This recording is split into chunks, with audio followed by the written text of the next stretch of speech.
While millions of people are refreshing their brokerage apps, arguing about index funds at dinner, and losing sleep over whether the market dropped 2%, there's a massive group of people who just don't care. And according to psychology, their brains might actually be wired differently. Stay with me, because what I'm about to share will completely change how you see the money-obsessed people in your life. Here's the thing nobody talks about. Not caring about investing doesn't make you irresponsible. It doesn't mean you lack ambition, and it definitely doesn't mean something is wrong with you.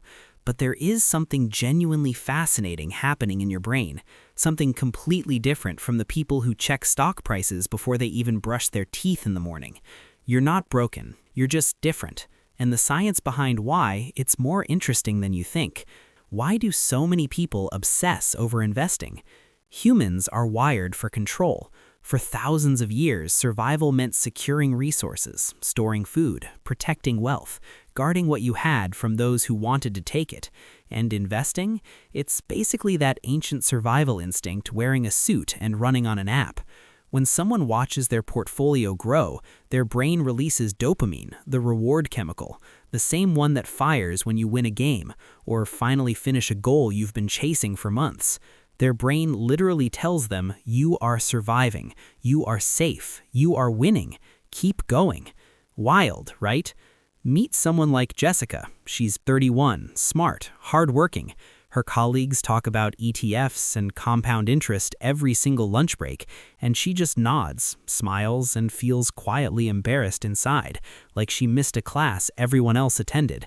Or think about Marcus, 27 years old. His dad calls every Sunday asking if he's started investing yet. He hasn't, and every week he hangs up feeling like a failure at something he never really chose to care about. Maybe that's you. Maybe you've been in that exact room, that exact conversation, that specific moment where everyone around you seems to speak a language you were never taught, and nobody offered to translate. You are not alone in that feeling. It is far more common than you know, and you are not behind. You are simply wired differently, and there is real science to explain exactly why. Here's where it gets interesting. People who don't obsess over investing often have what psychologists call a lower scarcity mindset. Your sense of self isn't built around accumulating more. You're less likely to measure your worth in numbers. You're more likely to say, I want to live well today, not just plan endlessly for a future that isn't guaranteed. And there's actual research on this.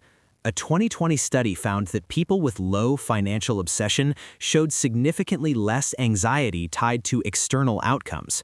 Translation: you don't attach your mood to things you can't fully control. That's not a flaw. That's actually a genuine form of emotional intelligence. And most people never recognize it as the quiet strength that it truly is. But wait, it gets weirder. What happens inside the brain of a devoted investor is legitimately fascinating. You know that feeling when a package you ordered is finally out for delivery? That buzzing anticipation building in your chest? That's dopamine. Investors get that same chemical hit every market movement, every earnings report, every green arrow on a screen. Constant microdoses of reward and suspense throughout their entire day. Studies using brain scans show that monitoring financial portfolios activates the same reward circuits as gambling. And here's the kicker. The uncertainty is exactly what makes it so addictive. That unpredictability keeps the dopamine flowing. It's intermittent reinforcement, the most powerful reward pattern in all of psychology. The same mechanic behind slot machines, behind social media likes. People who don't obsess over investing, their dopamine system simply isn't triggered by numbers moving on a screen. And research suggests this may be partly genetic. Variations in dopamine receptor genes can influence how strongly you respond to financial reward cues. Think about that.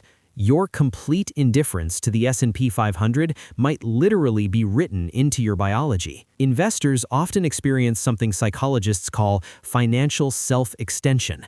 When their portfolio wins, they say, "We're up today." When it crashes, it feels deeply personal, like they failed, like they are the loss itself. People who don't obsess over investing rarely do this. Your self-worth isn't riding on an index. Your identity isn't held hostage by a market you didn't create and don't control. That's not detachment. That's actually a more stable and grounded foundation for self-esteem, one that doesn't collapse every time a number moves against you. Your peace isn't rented from a market, and that matters more than people admit. Now, before anyone thinks this is an attack on investing, it isn't. Investing can be wise, practical, even necessary, but there's a real difference between investing thoughtfully and making it the entire center of your personality. This video isn't about one being better. It's about understanding why your brain works the way it does, and why that is completely valid. That deserves to be said clearly and honestly, without judgment attached. Here's something that might genuinely surprise you. People who don't fixate on investing often score higher in present moment satisfaction. They're not mentally living 5 years ahead. They're here, right now, fully engaged in their actual life. A 2021 study found that people with low financial obsession reported stronger personal relationships, more creative engagement, and significantly higher day-to-day well-being scores. Their brains are still chasing meaning, still seeking deep connection and fulfillment. They're just finding it in people, in experiences, in work that genuinely feels alive and purposeful, not in a number that changes every single second on a screen somewhere. Here's the part that explains everything. It comes down to how you find security. Investors find security in growth, in careful preparation, in watching a number trend upward over time. People who don't obsess over investing find security differently, in relationships, in skills built slowly over years, in the present moment, in trusting themselves to figure things out as life unfolds. One group builds a safety net from compound interest, the other builds one from resilience and real human connection. Neither is wrong, they're just different answers to the same fundamental human question. So what does all of this mean for you? If you don't care about investing the way others do, you're not lazy, you're not secretly failing at adulthood. Your brain's reward system, your sense of identity, your deeply personal relationship with security, they're all calibrated differently than the person next to you, and that is not a problem to fix. The next time someone asks why you haven't optimized your portfolio or opened a brokerage account, remember this: you're not playing the wrong game. You might just be playing a completely different one with rules that actually make sense to you. If this video made you feel seen, drop a comment below. Do you care about investing or not? I genuinely want to know exactly where you stand on this. And if you want to keep understanding how your brain works differently from the crowd, hit subscribe.